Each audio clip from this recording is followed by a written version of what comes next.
半农先生呢，刚才我跟他们谈那么多，我特别感兴趣，他想说一下关于台湾问题，大陆持续的对台湾人民威胁进行了蓝金黄。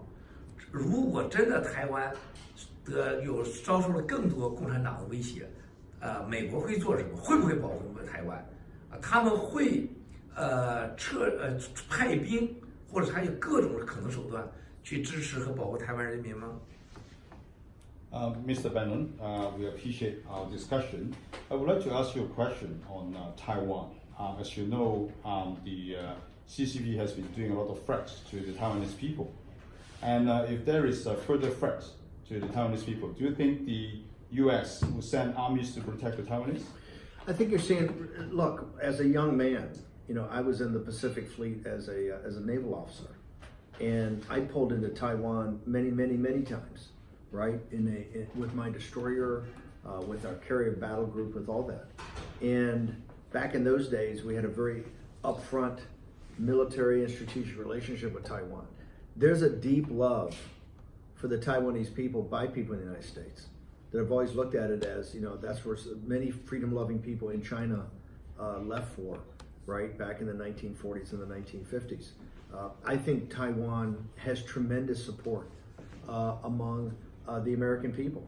And I think what you're seeing today, for your audience in China, I think what you're seeing is that you're seeing a lot more activity of these carrier battle groups. We now have 2 carrier battle groups that are, unlike under Obama and even under Bush, did not go through the Straits of Taiwan and then down to the South China Sea and through the Straits of Malacca. You have active participation now of these carrier battle groups, and they're also going there in what is used to be called under Obama it was safe passage, where they wouldn't have their radars up, they wouldn't have their fire control radars. Now in these carrier battle groups, with all the cruisers and submarines and destroyers that they bring, are going through really in a much more aggressive way.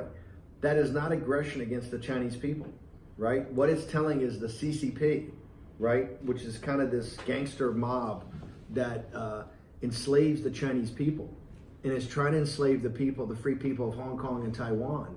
What it's saying is that freedom-loving people in the West, right, are your allies, that you have not been forgotten, and that those sailors on those ships basically are working-class people, just like the people in Hong Kong, mainland China, in Taiwan. So yeah, I think people should really pay attention as the economic situation gets worse, because the incompetence of CCP on the economy, they're going to start to try to have military stuff be more important. Right. And I think the Chinese people have to watch trying to be sold on a potential invasion of Taiwan, right? And I think that is going to be one of the big hot spots in the next 5 or 10 years.